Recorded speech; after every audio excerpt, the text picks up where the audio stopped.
hanya Allah turunkan untuk umat Nabi Muhammad SAW. Catat ini ya. Dan saya belum pernah bagi dimanapun yang ini, yang versi lengkapnya. Kalau bisa dilakukan, bukan hanya dosa digugurkan, tapi setiap hurufnya mempercepat terkabulnya doa kita di hadapan Allah Subhanahu wa Ta'ala. Ya. Ada 2 surah di dalam Al-Quran yang bila 2 surah ini dibacakan, itu setiap hurufnya dihitung bisa berpotensi menggugurkan dosa sekaligus mengabulkan doa-doa yang dimintakan. Sepanjang doa itu baik untuk urusan dunia akhirat kita. Kalau salah satu kurang baik, diperbaiki oleh Allah. Misal, dunia baik tapi akhirat tidak. Maka diperbaiki oleh Allah kepada yang lebih baik. Surat pertama Al-Fatihah. Surah kedua Al-Baqarah. Ya. Sebelum doa, baca tuh Al-Fatihah sama Al-Baqarah. Tapi Al-Baqarahnya tidak dari ayat yang pertama. Kepanjangan. Cukupkan di ayat 285 sampai ayat 286, 2 ayat terakhir. Hadisnya sahih. Kalau mau dikuatkan biasanya banyak ulama memasukkan ayat 284. Ada yang sudah masuk ke dalam Ka'bah di sini? Ini informasi saja. Dan 3 ayat ini, Al-Baqarah 284, 285, 286, itu ayat yang dituliskan di dinding Ka'bah. Itu yang saat berhala dikeluarkan, gambar-gambar dihapus, itu ya, syair-syair diganti dengan ayat Quran, sehingga jadi kain kiswah Ka'bah di luar. Itu ada sejarahnya. Yang di dalam pun dihiasi dengan hiasan ayat Al-Quran. Di antara yang dituliskan itu Al-Baqarah ayat 284, 285, 286. Intinya di 285 dan 286-nya. Tadi rakaat pertama yang saya bacakan dalam salat Isya. Hadisnya sahih. Itu spesial malaikat Jibril turun kepada Nabi Muhammad SAW mengabarkan kabar gembira siapa yang membiasakan membaca Al-Fatihah. Ya, kemudian 2 ayat terakhir di Al-Baqarah dari amanar rasulu sampai fansurna 'alal qaumil kafirin. Tidaklah dia membacakan itu kecuali setiap hurufnya dijaminkan mengabulkan doa-doa yang dia mohonkan sepanjang benar doanya dan tidak diselimuti maksiat. Ini maaf ya. Ini saya minta maaf dulu nih. Kalaupun Anda benar doanya khusyuk sampai nangis, tapi ada selimut maksiat dalam permohonan doa itu pengabulannya mental lagi. Hadisnya sahih. Thumma dzakara rajula يطيل السفر أشعث أغبر يمد يديه إلى السماء فيقول يا رب فقال رسول الله صلى الله عليه وسلم أن يستجاب لذلك فمطعمه حرام مشربه حرام ملبسه حرام وغذي بحرام فأن يستجاب لذلك رواه مسلم. Nabi mengisahkan seorang lelaki menempuh perjalanan jauh. Awas, menempuh perjalanan panjang untuk ketaatan, itu mempercepat doa dikabulkan 2 kali lipat dibanding orang biasa. Makanya kalau ada orang mau ke Mekah umrah, mau haji, titip doa. Ada yang mau beasiswa ke Madinah, ke Mekah, ke Al-Azhar, ke Mesir, titip doa. Saya biasanya kalau mau berangkat umrah, Ustaz titip doa, ayo tulis banyak tuh. Nggak saya baca. Saya simpen aja, ntar dekat Ka'bah, ya Allah engkau maha mengetahui. Ya, mohon kabulkan semua doa-doa ya dari teman-teman jamaah yang dititipkan dalam kertas yang telah mereka tuliskan itu. Simple Pak, daripada capek kita bacakan satu-satu. Dan alhamdulillah biasanya ya insya Allah terkabul. Insya Allah. Itu perjalanan jauh. Nah orang ini menempuh perjalanan untuk sekedar berdoa. Safar. Ya, safar yang baik. Kemudian yang kedua, yamuddu yadaihi ilas sama, dia mengangkat tangannya ke langit. Orang ini dia mengangkat tangannya. Jadi melakukan perjalanan jauh, mengangkat tangannya, yamuddu yadaihi ilas sama. Orang yang berdoa dengan mengangkat tangan itu dijawab doanya oleh Allah lewat keterangan Nabi SAW. Itu bisa kamakala 2 kali lebih cepat dibandingkan dengan orang yang tidak mengangkat tangan saat berdoa. Jadi Anda cuma sekedar doa dengan mengangkat begini, itu lebih cepat potensi dijawabnya dengan mengangkat doa. Ada seorang bertanya pada Nabi sallallahu alaihi wasallam hadis sahih, Ya Rasulullah, bagaimana pendapatmu dengan seseorang yang meminta kepada Allah dengan mengangkat tangan atau kama qala? Lalu Nabi mengonfirmasi bertanya balik, bagaimana kalau ada seseorang memohon kepada Anda dengan mengangkat tangannya? Pak, tolong Pak, tolong Pak, tolong, gitu kan? Di depan rumah Anda 1 jam begitu Pak, tolong Pak. Kira-kira Anda beri atau tidak? Beri.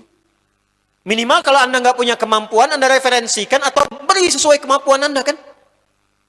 Angkat tangannya.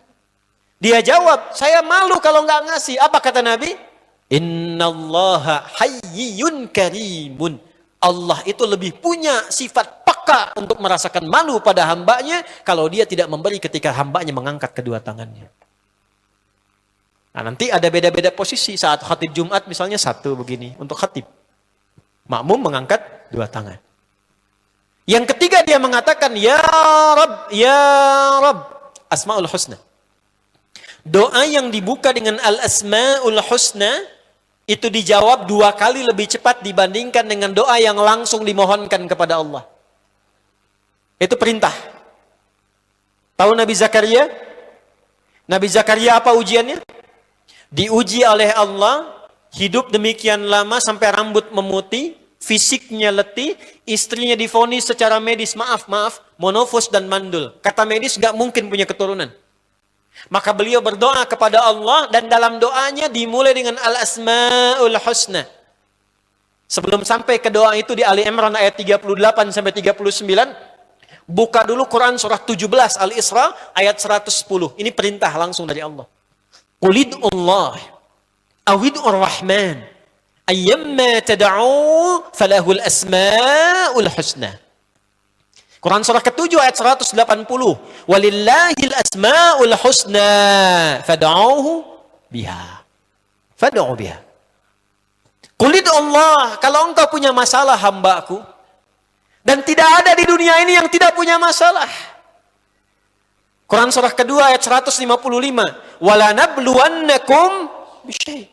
Setiap yang hidup itu, aku pasti akan uji dengan masalah. Itu kata Allah. Jangan disimpan sampai di situ, teruskan. Bukan untuk membebani hambaku dengan masalah, tapi untuk menaikkan kualitas hidupnya sehingga menjadi lebih baik.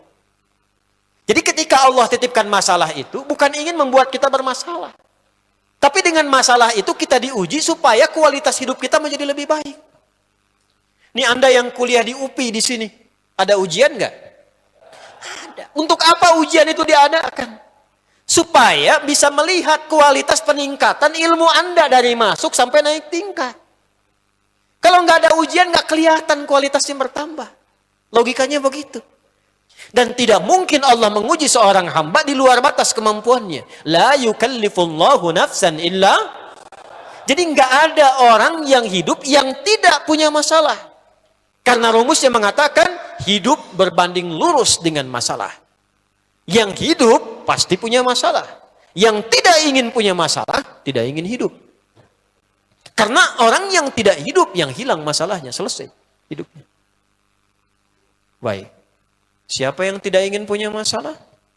Angkat tangan. Baik. Siapa yang ingin punya masalah? Alhamdulillah.